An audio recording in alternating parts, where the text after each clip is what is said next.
إن الحمد لله نحمده ونستعينه ونستغفره ونعوذ بالله من شرور أنفسنا ومن سيئات أعمالنا. من يهده الله فلا مضل له ومن يضلل فلا هادي له، وأشهد أن لا إله إلا الله وحده لا شريك له، وأشهد أن محمدا عبده ورسوله. أما بعد فإن خير الحديث كتاب الله، وخير الهدي هدي محمد صلى الله عليه وسلم، وشر الأمور محدثاتها، وكل محدثة بدعة، وكل بدعة ضلالة، وكل ضلالة في النار. أعوذ بالله السميع العليم من الشيطان الرجيم، من همزه ونفخه ونفثه. بسم الله الرحمن الرحيم. يا أيها الذين آمنوا اتقوا الله حق تقاته ولا تموتن إلا وأنتم مسلمون. يا أيها الناس اتقوا ربكم الذي خلقكم من نفس واحدة وخلق منها زوجها وبث منهما رجالا كثيرا ونساء، واتقوا الله الذي تساءلون به والأرحام إن الله كان عليكم رقيبا. يا أيها الذين آمنوا اتقوا الله وقولوا قولا سديدا يصلح لكم أعمالكم ويغفر لكم ذنوبكم، ومن يطع الله ورسوله فقد فاز فوزا عظيما. قال جل في علاه: ومن الناس من يقول آمنا بالله وباليوم الآخر وما هم بمؤمنين. بزرگان محترم، نوجوانان ملت اور خواتین اسلام، ہر قسم کی تعریف و توصیف، بڑائی و کبریائی اللہ رب العالمین کے لیے لائق و زیبا ہے، جو اپنی ذات و صفات میں یکتا و اکیلا ہے، جو خالق کون و مکان ہے، مالک ارض و سما ہے۔ بے شمار و بے حساب درود و سلام ہو اللہ کے آخری نبی محمد رسول اللہ صلی اللہ علیہ وسلم پر، کہ جن کی انتھک کوششوں اور محنتوں سے آج ہم اسلام کی دولت سے مالا مال ہیں۔ محترم حاضرین جمعہ، یہ اللہ رب العالمین کا فضل و کرم اور اس کا احسان ہے کہ اس نے مجھ کو اور آپ کو اپنی بندگی کے لیے یہاں جمع فرمایا۔ دعا کیجئے کہ اللہ تبارک و تعالی ہمارے یہاں آنے کو قبول فرمائے، ہمارے بیٹھنے کو قبول فرمائے، ہمارے سننے سنانے کو قبول فرمائے، اور ہماری نیتوں میں خلوص اور اخلاص نصیب فرمائے۔ رب العالمین کی ہم پر بے پایاں، بے شمار، بے حساب نعمتیں ہیں۔ بندہ اگر شمار کرنا چاہے تو گن نہیں سکتا، شمار نہیں کر سکتا۔ ماں باپ اللہ کی بہت بڑی نعمت ہے، بیوی بچے اللہ کی بہت بڑی نعمت ہے، بھائی بہن اللہ کی بہت بڑی نعمت ہے، میرا آپ کا اپنا خاندان اللہ کی بہت بڑی نعمت ہے، ہمارے اپنے دوست احباب جو مخلص ہیں، سچے ہیں، وہ ہمارے لیے اللہ کی بہت بڑی نعمت ہے، ہماری اپنی صحت اللہ کی بہت بڑی نعمت ہے۔ ایسے ہی اگر آپ شمار کرتے جائیں تو اللہ کی نعمتیں بہت زیادہ ہیں، لیکن ایسی نعمت جس نعمت کے مقابلے میں دنیا اور آخرت کی کوئی نعمت جس کا مقابلہ نہ کر سکے، وہ نعمت ہے ایمان کی نعمت، کہ اس نعمت کے بدلے میں کوئی نعمت ہمیں منظور نہیں۔ اس دولت کے بدلے میں ساری دولت قربان، اور اس دولت کے بدلے میں ساری دنیا کو بھی اگر نچھاور کر دیا جائے تو ایک بندہ مومن کو یہ ساری چیزیں قبول ہیں۔ ایمان کی دولت، اسلام کی نعمت اللہ تبارک و تعالیٰ کی سب سے بڑی نعمت مجھ کو عطا ہے۔ لہذا اس نعمت کی حفاظت کی فکر بھی اسی قدر زیادہ ہونی چاہیے جتنی کہ یہ نعمت اپنے اندر عظمت رکھتی ہے، اپنی بڑائی رکھتی ہے۔ اور یہ حال اگر ہم صحابہ کرام رضوان اللہ علیہم اجمعین کا دیکھیں، میں نے آپ کے سامنے جو آیت کریمہ تلاوت کی ہے، عہد نبوی صلی اللہ علیہ وسلم میں بھی جو بہت مشہور جماعت تھی، ایک تو مومنوں کی جماعت جس میں انصار اور مہاجرین تھے، اور ایک ایسی جماعت بھی تھی مدینے کے اندر، اسی سوسائٹی میں، اسی معاشرے کے اندر مسلمانوں کی جماعت کے نام سے، لیکن وہ گروہ اپنی الگ شناخت رکھتی تھی، اور وہ شناخت تھی نفاق کی، منافقت کی۔ منافقین کے نام سے جانے پہچانے جاتے تھے، منافق تھے، یعنی ظاہری طور پر مسلمان، خود کو مسلمان کہلانے والے، مسلمان اور اسلام کا دعویٰ رکھنے والے، اور باطن اندروں سے وہ منافقت کے شکار تھے، منافق تھے۔ قرآن کریم نے کہا وَمِنَ النَّاسِ مَن يَقُولُ آمَنَّا بِاللَّهِ وَبِالْيَوْمِ الْآخِرِ، لوگوں میں کچھ ایسے بھی ہیں جو اللہ پر اور آخرت پر ایمان رکھنے کا دعویٰ کرتے ہیں، وَمَا هُمْ بِمُؤْمِنِينَ، اللہ تبارک و تعالیٰ نے نفی فرمائی، کہا وہ دراصل مومن ہیں ہی نہیں، کہا ان کے اندر ایمان ہی نہیں ہے۔ جب کبھی صحابہ کرام رضوان اللہ علیہم اجمعین اس آیت سے گزرتے، اس آیت کی تفسیر میں ابن سیرین رحمہ اللہ کا یہ قول بڑا معروف ہے، جس میں آپ کہتے ہیں کہ لم یکن عندهم اخوف من هذه الآیہ، کہ صحابہ کرام کے پاس، یہ آیت ہے منافقین کے لیے، یہ آیت نازل ہوئی منافقین کے بارے میں، اور کہہ رہے کہ صحابہ کرام کے نزدیک سب سے زیادہ خوفناک، سب سے زیادہ بھیانک اور سب سے زیادہ ڈر اور خوف میں مبتلا کرنے والی آیت یہی تھی کہ جب کبھی وہ یہ پڑھتے تو خوف میں مبتلا ہو جاتے، کیونکہ اللہ تبارک و تعالیٰ نے اس آیت کے اندر نفاق کا حکم فرمایا، کہا کہ وہ لوگ جو بظاہر اپنی زبان سے علانیہ کہتے ہیں کہ ہم اللہ پر ایمان لائے، روز آخرت پر ایمان لائے، وما هم بمؤمنین، لیکن وہ ایمان والے ہیں ہی نہیں، لیکن وہ مومن ہے ہی نہیں۔ یہ آیت ان کے نزدیک جن کا ایمان میرے اور آپ کے لیے مثال کا درجہ رکھتا ہے، ان کے نزدیک جن کا ایمان قرآن کریم کے اندر جن کا ثبوت بیان کیا گیا ہے، ان کے نزدیک، وہ جماعت کے نزدیک کہ جو جماعت قیامت تک کے لیے میرے اور آپ کے لیے نمونہ ہے، وہ جماعت کے نزدیک اس آیت سب سے زیادہ بھیانک اور خوف میں مبتلا کرنے والی آیت شمار کی گئی۔ لہٰذا مجھ کو اور آپ کو بھی ایک لمحہ اس آیت پر روک کر یہ سوچنا ہے کہ من یقول آمنا باللہ وبالیوم الآخر وما هم بمؤمنین، کہ زبانی طور پر میں اور آپ اللہ پر اور روز آخرت پر ایمان رکھنے کا دعویٰ کریں، اور میرے اور آپ کے ایمان میں فرق ہو، میرے اور آپ کے ایمان میں کسی بھی قسم کی کمی ہو، میرے اور آپ کے ایمان میں کسی قسم کا ایسا عیب ہو کہ وہ میرے اور آپ کے ایمان کو نفاق کے درجے پر لے جائے، میرے اور آپ کے اندر نفاق کی بیج بوئے، میرے اور آپ کے اندر نفاق کی علامتیں اور شناخت پہچانی جائے اور پائی جائے۔ کتنی بڑی بات ہے۔ ابن ابی ملیکہ جلیل القدر تابعی ہیں، وہ کہتے ہیں ادرکت 30 من الصحابہ، کہا صحابہ کرام میں سے 30 لوگوں کو میں نے ایسا پایا ہے کلہم یخاف النفاق علی نفسی، ان میں سے ہر ایک آدمی اپنے آپ پر نفاق سے ڈرا کرتا تھا، ان میں سے ہر ایک آدمی کو اس بات کا خوف تھا کہ کہیں وہ منافق نہ ہو گیا۔ کون ڈر رہے ہیں؟ صحابہ کرام، اور میں اور آپ کون ہیں؟ عام سے مومن بندے، عام سے مسلمان۔ تو میرا اور آپ کا حال ان صحابہ کرام کے مقابلے میں کیسا ہونا چاہیے؟ یہ میرے اور آپ کے ایمان کا تقاضا ہے کہ میں اور آپ اپنے ایمان کی فکر کریں اور اپنے آپ پر اس بات کا خوف رکھیں کہ کہیں ہمارے ایمان کے اندر نفاق کی ملاوٹ نہ پیدا ہوگی، میرے اور آپ کے ایمان کے اندر نفاق کی آمیزش نہ پیدا ہو گئی، میرے اور آپ کی عبادتوں میں نفاق کی علامتیں نہ آ گئی ہوں، میرے اور آپ کی صفات میں نفاق کی صفات نہ داخل ہو جائیں۔ حسن بصری رحمہ اللہ فرماتے ہیں کہ جو آدمی نفاق کی بیماری سے مطمئن ہو گیا تو وہ آدمی منافق ہے، یعنی جو آدمی بھی مومن ہے وہ کبھی نفاق سے معمون نہیں ہو سکتا، معمون سے زیادہ یہ کہیے کہ نفاق کی بیماری کی فکر سے معمون نہیں ہو سکتا، وہ ہمیشہ ڈرتا رہے گا کہ کہیں اس کے اندر نفاق نہ آ جائے۔ اور جو آدمی منافق ہے وہ بالکل بے فکر ہوگا، اسے کسی قسم کا ڈر اور خوف نہیں ہوگا، وہ ہمیشہ یہی سمجھے گا کہ مجھ سے زیادہ مومن، مجھ سے زیادہ پکا مسلمان تو کوئی اور نہیں۔ اور یاد رکھیے عمرو بن عاص رضی اللہ عنہما جلیل القدر صحابی اللہ کے رسول صلی اللہ علیہ وسلم کے، ان کا قول میں آپ کے سامنے نقل کرتا ہوں، میرے لیے، آپ کے لیے، ہم سب کے لیے جو ہے نا موعظت اور عبرت کا اس کے اندر درس ہے۔ کہتے ہیں یأتی علی الناس زمان، لوگوں پر ایک زمانہ ایسا بھی آئے گا، یجتمعون فی المساجد، کہا وہ مسجدوں میں جمع ہوں گے، لیس فیہم مومن، ان میں ایک آدمی بھی مومن نہیں ہوگا۔ اللہ اکبر۔ صحابی رسول کہہ رہے ہیں ایک ایسا زمانہ آنے والا ہے، مسجدیں آباد ہوگی، مسجدیں بڑی بڑی ہوں گی، لیس فیہم مومن، ایک آدمی بھی ان میں مومن نہ ہوگا۔ اللہ اکبر۔ اللہ ہماری حفاظت فرمائے۔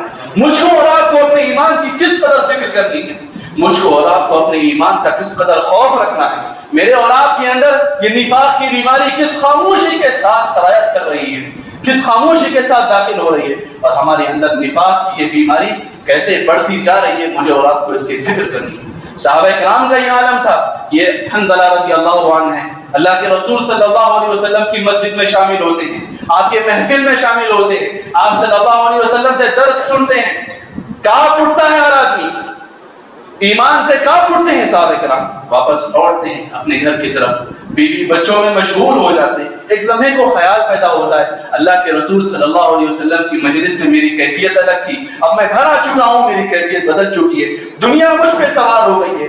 گھر سے نکلتے ہیں یہ کہتے ہوئے نافق حنظلہ، نافق حنظلہ، حنظلہ منافق ہو گیا، حنظلہ منافق ہو گیا، مشہور حدیث آپ نے سنی ہو۔ راستے میں کون ملتے ہیں؟ تمام انبیاء کے بعد اس روئے زمین پر سب سے زیادہ سچا اور سب سے زیادہ افضل انسان کوئی ہو سکتا ہے تو ابو بکر صدیق رضی اللہ عنہ ہے۔ آپ ملتے ہیں اور کہا بات کیا ہے؟ کہا بات یہ ہے کہ اللہ کے رسول صلی اللہ علیہ وسلم کی مجلس میں ایمان کا وہ زور ہوتا ہے، اور جب گھر لوٹتا ہوں تو ایمان کی کوئی کیفیت نظر نہیں آتی، دنیا داری میں مشہور ہو جاتا ہوں، مجھے خوف ہے نافق حنظلہ کہ حنظلہ منافق ہو چکا ہے۔ ابو بکر کہتے ہیں بات تو میرے ساتھ بھی یہی ہے، معاملہ تو بالکل میرا بھی نہیں ہے۔ دونوں اللہ کے رسول صلی اللہ علیہ وسلم کے پاس جاتے ہیں اور اپنی کیفیت بیان کرتے ہیں، اللہ کے رسول صلی اللہ علیہ وسلم کو سمجھاتے ہیں، کہتے ہیں جو بات، جو کیفیت، جو صفت اور خشوع و خضوع کی جو عالم تمہارا میری مجلس کے اندر ہوتا ہے، اگر ہر وقت تمہارا وہی خشوع و خضوع، ایمان کی وہی حالت تم پر طاری ہو جائے، لصافحتکم الملائکہ، تو فرشتے آسمان سے نیچے اتر پڑے اور تم سے جو ہے مصافحہ کرنے لگ جائے کہ تمہارا ایمان ہمیشہ اس قدر جو ایک بلندی پر ہوتا ہے۔ پھر آپ نے فرمایا ساعتن و ساعتن، ایمان میں کمی و زیادتی ہوتی ہے، کبھی ایسے کبھی ویسے، لہٰذا اس میں اتنی زیادہ فکر کرنے کی بات نہیں کہ انسان منافق ہو گئے۔ اس حدیث کے اندر میرے اور آپ کے لیے یہ بات سب سے زیادہ ضروری ہے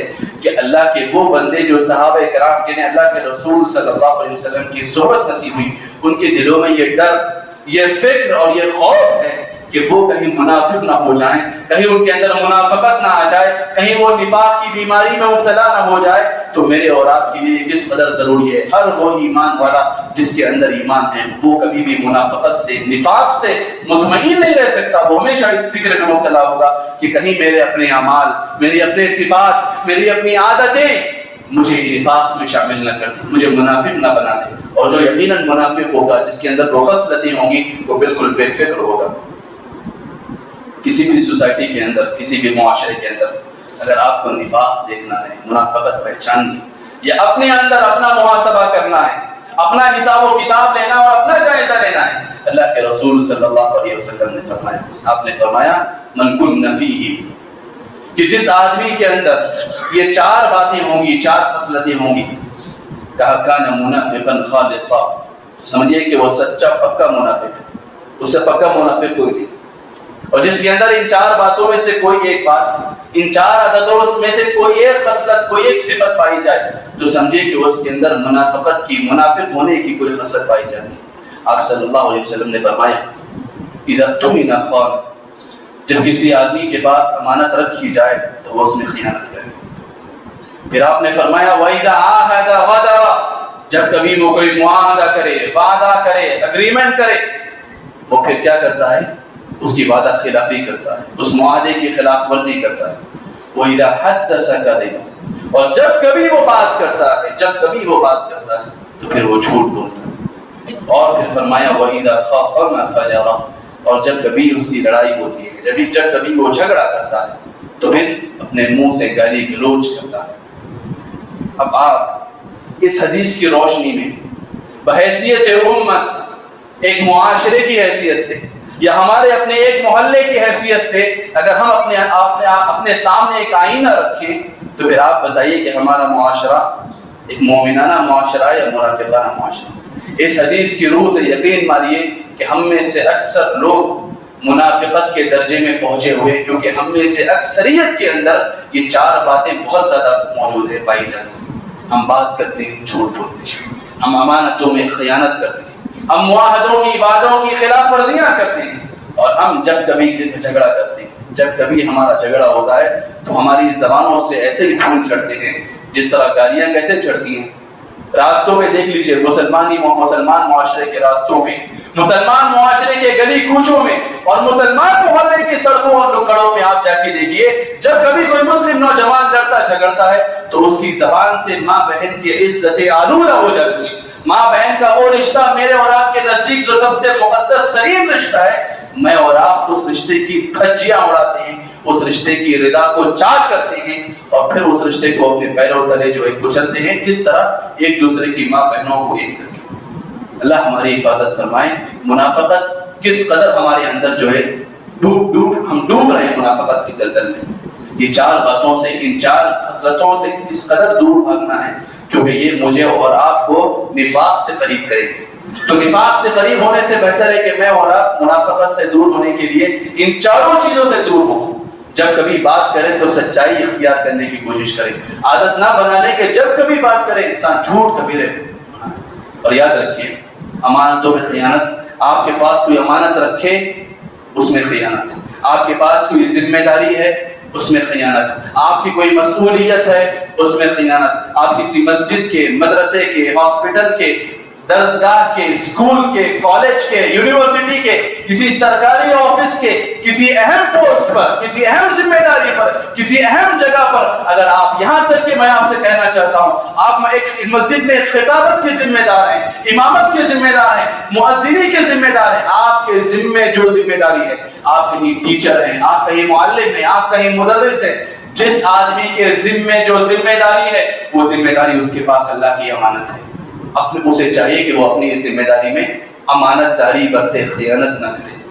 آپ کے پاس کوئی آدمی کچھ لا کر رکھا, آپ کے پاس کوئی بات بتائی گئی, آپ پر کوئی راز آپ کے سامنے بیان کیا گیا, وہ راز آپ کے پاس اس آدمی کی امانت ہے اور آپ کیا کر رہے ہیں, اس آدمی کے راز کو سر عام بیان کر رہے ہیں, آپ نے خیانت فرمائی. تو لہٰذا جس قسم کی بھی امانت ہو سکتی ہے اس کے اندر کسی بھی قسم کی خیانت کرنا یہ منافقت کی نشانی ہے. یہ منافقت کی نشانی ہے, منافق ہونے کی خصلت اور پہچان ہے. آپ نے وعدہ کیا, آپ نے کوئی اگریمنٹ کیا, آپ نے کوئی معاہدہ کیا, آج آپ نے کسی بات کا حلف لیا اور کل آپ اپنی بات سے پھر جاتے ہیں, کل آپ اپنے موقف سے وعدہ خلافی کرتے ہیں, کل آپ اپنے وعدے سے بالکل مکر جاتے ہیں. آپ نے کہا کل لا کر دوں گا, آپ نے کہا پرسوں لا کر دوں گا, آپ نے کہا آپ کے پیسے کی ادائیگی آج کروں گا, کل کروں گا, اور آپ نے تعین کر دیا تاریخ کا, اور پھر آپ اس سے مکرتے نہیں, آپ مکرتے جاتے ہیں, آپ بات پھراتے جاتے ہیں. اور آپ دیکھیے آج مسلمان معاشرے میں خاص طور پر, میں عام طور پر یہ بات اس لیے بیان کرتا ہوں کہ میرے اور آپ کے اندر یہ کمی بہت زیادہ ہے. اب دیکھیے حضرت عمر بن عاص نے کیا کہا کہ مسجدوں میں جمع ہونے والے لوگوں کے اندر سے ایمان خالی ہو جائے گا.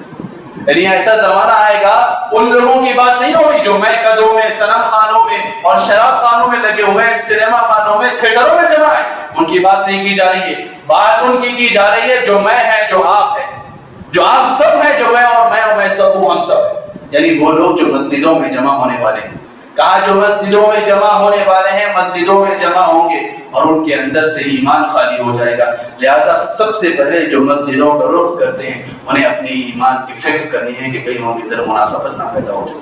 مارکیٹ میں جائیے, بازار میں جائیے, ہمارے کتنے ایسے دکاندار, کتنے ایسے بزنس کرنے والے, کتنے ایسے تاجر ہیں, کتنے ایسے لوگ ہیں جو کاروبار کرتے ہیں اور ان کا معاملہ کیا ہوتا ہے مالی.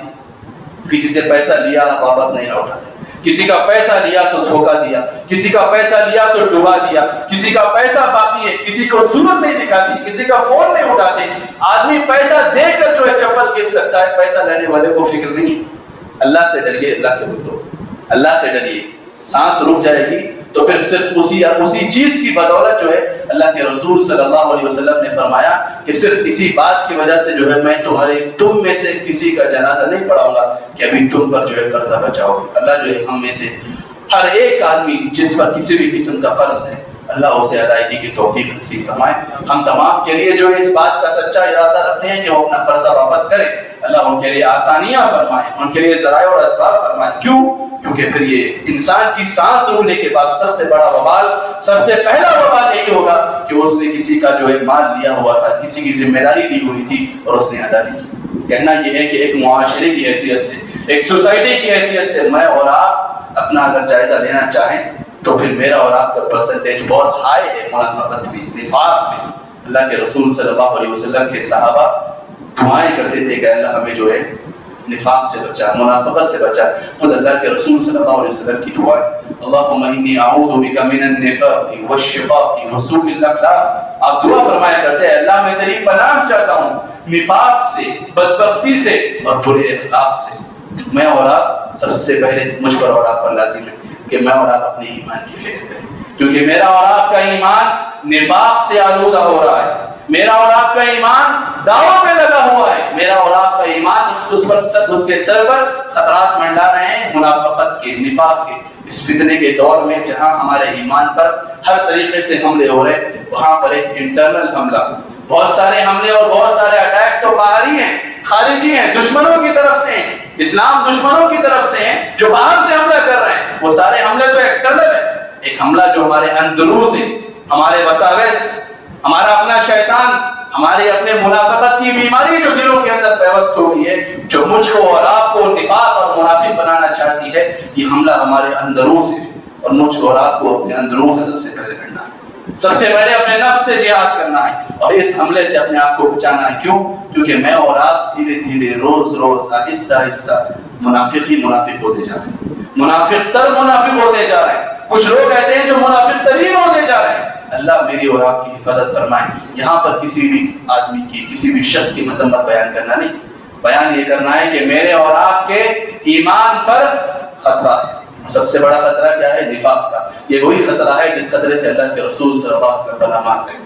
ابو درداء رضی اللہ عنہ مشہور جلیل القدر صحابی ہیں، آپ نے فرمایا تعوذوا باللہ من خشوع النفاق، کہا اللہ تبارک و تعالیٰ سے خشوع نفاق یہ ایسا فتنہ ہے کہ اس فتنے سے پناہ مانگو۔ خشوع خضوع تو آپ نے سنا ہی ہوگا کہ آدمی کے اوپر خشیت طاری ہوتی ہے، ایمان کی عبادت کی روح ہوتی ہے خشوع۔ ایمان اللہ کا بندہ جب مسجد میں آتا ہے، نماز کے لیے نماز ادا کرتا ہے، تو سب سے اہم صفت اس کے نماز کی کیا ہو سکتی ہے؟ خشوع و خضوع کی کیفیت، کہ اللہ سے کتنا قریب ہو کر وہ نماز پڑھ رہا ہے، کتنی خشیت کے ساتھ وہ نماز پڑھ رہا ہے، اور کوئی بھی عبادت جب وہ انجام دے رہا ہے تو کتنے خشوع و خضوع سے انجام دے رہا ہے۔ ابو درداء رضی اللہ عنہ کہہ رہے ہیں ایسے خشوع و خضوع سے پناہ مانگو جس خشوع و خضوع میں منافقت ہے، جس میں نفاق پایا جاتا ہے۔ آپ کے ساتھیوں نے، آپ کے شاگردوں نے، تابعین نے پوچھا وما خشوع النفاق یا ابا درداء، ابو درداء یہ خشوع النفاق کیا ہے؟ خشوع و خضوع ہم نے سنا تھا کہ بہترین صفت ہے، بہترین عبادت ہے، ایمان کی بہترین کیفیت ہے۔ یہ خشوع النفاق کیا ہے؟ کہا ان ترى الجسد خاشعا والقلب خاشع، کہا ان ترى الجسد خاشعا، کہ انسان ظاہری طور پر تو مومن، ظاہری طور پر تو خشوع و خضوع میں مبتلا نظر آ رہا ہے، نماز پڑھ رہے ہیں، ایسے پڑھ رہے ہیں کہ سامنے والا دیکھے تو لگے واہ عبادت تو ایسی ہونی چاہیے، آنکھوں سے آنسو ایسے بہ رہے کہ لوگ دیکھیں تو کہیں کہ ایمان والا تو یہی ہے۔ اتنی تکلیفیں اور مشقتیں علانیہ ظاہر کی جا رہی ہیں کہ لوگ کہیں کہ واہ ایسا آدمی ہونا چاہیے جو عبادتوں میں اتنی تکلیفیں اٹھا رہا ہے۔ کہا ان ترى الجسد خاشعا، کہا ظاہری طور پر ساری علامتیں نمایاں ہیں کہ یہ آدمی خشوع و خضوع میں مبتلا ہے، وما القلب بخاشع، لیکن دل میں خشوع و خضوع نہیں، دل خشوع و خضوع کی کیفیت سے بالکل خالی ہے۔ بات وہی ہوئی کہ ظاہری طور پر ہم مسلمان ہیں، اپنے آپ کو دکھلاتے مسلمان ہیں، اپنے آپ کو جتلاتے مسلمان ہیں، وقت پڑھنے پر دعویٰ بھی کرتے ہیں کہ ہم سے بڑا مسلمان کوئی نہیں، ہم سے سچا مسلمان کوئی نہیں، اور ہم تو ایسے مسلمان ہیں کہ دوسرے مسلمانوں کو ان کے کفر کا، نفاق کا، بدعت کا اور ایمان کا فتویٰ اور سرٹیفکیٹ بانٹتے پھرتے ہیں۔ ہمیں اس قدر بے جرأت ہو چکے ہیں ہم کہ فلاں کافر، فلاں منافق، فلاں بدعتی، فلاں اپنے ایمان میں ایسا، فلاں گنہگار، فلاں بدکار، اس قدر زیادہ۔ جو میں نے حدیث آپ کے سامنے بیان کی، 4 باتیں یہ ہیں جن کے اندر جو شامل ہو جائیں جس میں وہ منافق ہوگا۔ وَإِذَا خَاصَمَ فَجَرَ، جب کبھی گالی گلوچ ہو، جب کبھی جھگڑا ہو تو گالی گلوچ۔ فجر کے اس لفظ کی تشریح میں اہل علم محدثین لکھتے ہیں کہ فجر کا مطلب یہ نہیں کہ آپ سامنے والے کو صرف گالیاں دیں، بلکہ یہ بھی ہے کہ سامنے والا اگر صاف و شفاف ہے تو آپ اس کے کردار پر جو ہے کیچڑ اچھالیں۔ اس کے اندر بات یہ بھی ہے کہ سامنے والے کی برائی اتنی تھی اور آپ نے مرچ مسالے لگا کر اسے پہاڑ بنا دیے۔ اس میں بات یہ بھی ہے کہ کسی کے کیریکٹر پر آپ نے انگلی اٹھا دی۔ اس میں بات یہ بھی ہے کہ جس آدمی کے اندر کوئی برائی سرے سے تھی ہی نہیں، آپ نے اس پر الزام اور بہتان لگا دیا۔ لہٰذا یہ اور اس جیسی ساری باتیں ہم آج یہی تو کرتے ہیں کہ ہم اپنے آپ کو سب سے پکا مسلمان کہتے ہیں، اور سارے باقی سارے لوگ ہماری نظروں میں کیا ہیں؟ یہ وہ بیماریاں ہیں جو زمینی حقائق ہیں، یہ وہ بیماریاں ہیں جو گراؤنڈ لیول پر میرے اور آپ کے اندر موجود ہیں، جن کا علاج مجھے اور آپ کو کرنا ہے۔ اور یہ وہ بیماری ہے جس کا خوف اللہ کے رسول نے دلایا، جس کا خوف صحابہ کرام نے دلایا، اور جس کے خوف میں اللہ کے رسول اور صحابہ کرام مبتلا تھے صبح و شام، اور آپ اللہ کے رسول صلی اللہ علیہ وسلم دعا کر رہے ہیں، صحابہ کرام دعا کر رہے ہیں، تو مجھ کو اور آپ کو کس قدر اللہ کے رسول اللہ تبارک و تعالیٰ سے اپنے منافق ہونے سے بچنے کی دعا کرنی چاہیے۔ حذیفہ بن یمان رضی اللہ عنہ صاحب السر کہلاتے ہیں، یعنی اللہ کے رسول صلی اللہ علیہ وسلم کے راستہ۔ غزوہ تبوک کے موقع پر اللہ کے رسول صلی اللہ علیہ وسلم سواری پہ سوار ہیں، آپ نے آپ کے ایک طرف عمار بن یاسر اور آپ کے ایک طرف حذیفہ بن یمان ہے۔ آپ صلی اللہ علیہ وسلم کو کچھ آوازیں سنائی دی. آپ نے کہا حذیفہ جا کر دیکھو کچھ آوازیں آ رہی ہیں. حذیفہ جاتے ہیں اور آپ نے دیکھا کہ کچھ لوگ ہیں, رات کا اندھیرا ہے, شکلیں نظر نہیں آ رہی, لیکن کچھ باتیں ہو رہی ہیں, کچھ باتیں ہو رہی ہیں, کچھ تدبیر ہو رہی ہے. آ کر اللہ کے رسول سے بیان کیا کہ کچھ لوگ تو ہیں اللہ کے رسول, میں پہچان تو نہیں پا رہا ہوں, لیکن کچھ باتیں کچھ چل رہی ہیں. اللہ کے رسول نے فرمایا ہاں, کہاں باتیں ہو رہی ہیں, تدبیر ہو رہی ہے, یہ لوگ میرے قتل کی سازشیں کر رہے, تدبیر اور منصوبے بنا رہے ہیں. پھر آپ نے ایک ایک آدمی کا نام لے کر کہا کہ اس نے فلاں بن فلاں, فلاں بن فلاں, فلاں بن فلاں, فلاں بن فلاں ان کے اندر شامل ہیں. حذیفہ بن یمان رضی اللہ عنہ نہیں جانتے تھے کہ وہ کون کون لوگ ہیں, اس لیے انہیں صاحب السر بھی کہا گیا کہ جتنے بھی مدینے کے اندر منافقین تھے, حضرت حذیفہ بن یمان رضی اللہ عنہ اللہ کے رسول صلی اللہ علیہ وسلم کے بعد حضرت حذیفہ جانتے تھے, واقف تھے اس بات سے. اسی لیے حضرت عمر بن خطاب رضی اللہ عنہ کے دور میں ایک جنازہ لایا گیا اور اس شخص کے جنازے پر حضرت حذیفہ بن یمان نے جنازے میں شریک نہیں ہوئے نکل گئے. حضرت عمر رضی اللہ عنہ کو جو ہے شک گزرا, یقیناً یہ آدمی شاید منافق ہو, اس لیے جو ہے آپ نے شرکت نہیں کی, پیچھے پیچھے جا رہے ہیں. اب دیکھیے عمر رضی اللہ عنہ پورے خطبے کا خلاصہ یہ ہے کہ میں اور آپ اس وقت اس روایت پر غور کریں کہ حضرت عمر رضی اللہ عنہ جو میرے اور آپ کے لیے سب سے زیادہ آئیڈیل انسان ہو سکتے ہیں, پوری امت مسلمہ کے لیے اگر کوئی آئیڈیل ہو سکتا ہے, نمونہ ہو سکتا ہے, تو ابوبکر عمر ہو سکتے ہیں اور حضرت صحابہ کرام ہو سکتے ہیں. حضرت عمر بن خطاب رضی اللہ عنہ حضرت حذیفہ کے پاس جاتے ہوئے کہتے ہیں, حذیفہ اللہ کی قسم دے کر تم سے پوچھتا ہوں, اقسمت باللہ علیک, کہا اللہ کا حوالہ دے کر تم سے سوال کرتا ہوں, کیا میں منافق ہوں؟ اللہ کا حوالہ دے کر میں تم سے سوال کرنا چاہ رہا ہوں, کیا میرے اندر نفاق ہے؟ اللہ کے رسول صلی اللہ علیہ وسلم نے آپ کے سامنے منافقوں کا نام بتایا ہے, کہ اس لسٹ میں میرا نام بھی شامل ہے.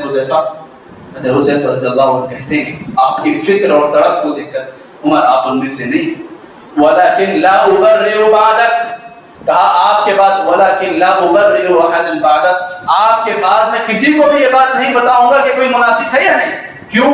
کیونکہ میں اللہ کے رسول صلی اللہ علیہ وسلم کا رازدار ہوں, میں اللہ کے رسول کے راز کو جو ہے افشا نہیں کر سکتا, بتا نہیں سکتا, لیکن آپ کو بتا رہا ہوں, آپ کے بعد پھر کسی کو نہیں بتاؤں. سارے خطبے کا خلاصہ میں نے اس لیے کہا کہ یہاں پہنچ کر, اس موقع پہ پہنچ کر مجھے اور آپ کو سوچنا ہے کہ عمر رضی اللہ عنہ جس کے بارے میں اللہ کے رسول صلی اللہ علیہ وسلم نے فرمایا میرے بعد اگر کوئی نبی ہوتا تو عمر ہوتے, اگر کوئی ہو سکتا نبی میرے بعد تو وہ عمر ہوتے. آپ نے فرمایا جس گلی سے عمر گزرتا ہے اس گلی سے شیطان فرار ہو جاتا ہے, شیطان ڈر کر بھاگ جاتا ہے. عمر وہ ہیں کہ جس وقت ایمان اور مسلمان کمزور تھے, حضرت عمر رضی اللہ عنہ علی الاعلان ایمان کا دعویٰ پیش کیا, ایمان کا اعلان کیا. اور عمر رضی اللہ عنہ وہ ہے جب لوگ پریشانیوں میں ہوتے, فتنوں میں ہوتے, کمزوریوں میں ہوتے, عمر رضی اللہ عنہ اکیلا آدمی آگے بڑھتا اور امت کو سنبھالتا.